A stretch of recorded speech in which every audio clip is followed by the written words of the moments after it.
Labour is not going to work with Mark Latham, new NSW Premier Chris Minns says.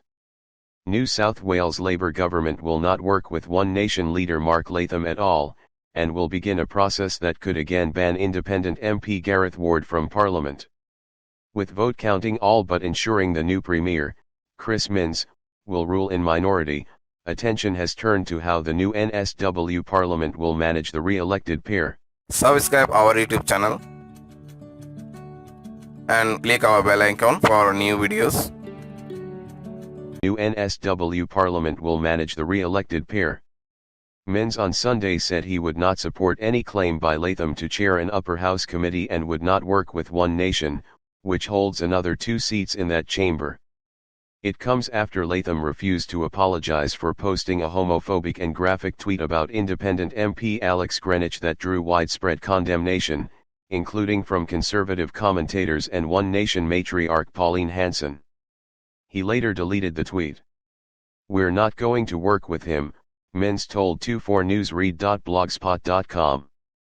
"I'm not sure who's going to lead the Liberal Party in the next few months, but I'll call on their organisation to make a similar commitment." Latham was trying to import a Us-style Trump-style approach into NSW politics but was having much less success, Minns said.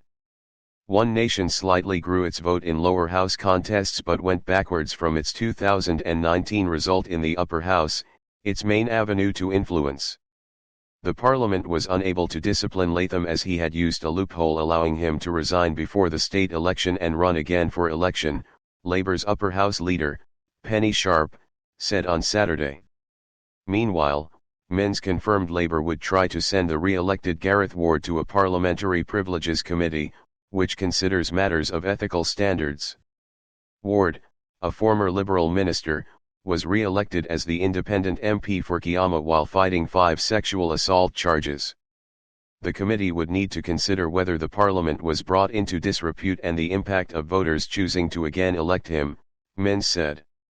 "We believe that's the due process and appropriate response, given what is a pretty unprecedented set of circumstances in NSW, he said. Ward could appeal any suspension to the Supreme Court, the Premier said. Ward was suspended from the last Parliament days after he was charged in March 2022.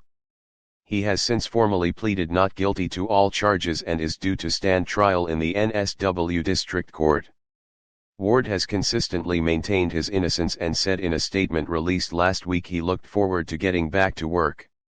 Vote counting in 3 close seats handed 2 wins to the Liberal Party on Saturday, leaving Labour's hopes of reaching a 47-seat majority in the dust.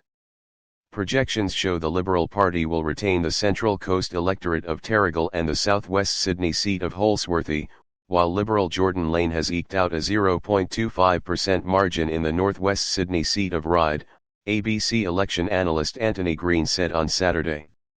Should Lane hold on in Ryde, the coalition will claim 36 seats and Labour 45, a reversal of what each side held going into the March election.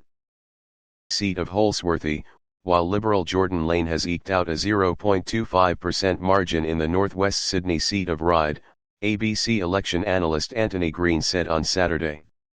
Should Lane hold on in Ryde, the coalition will claim 36 seats and Labour 45, a reversal of what each side held going into the March election. Subscribe our YouTube channel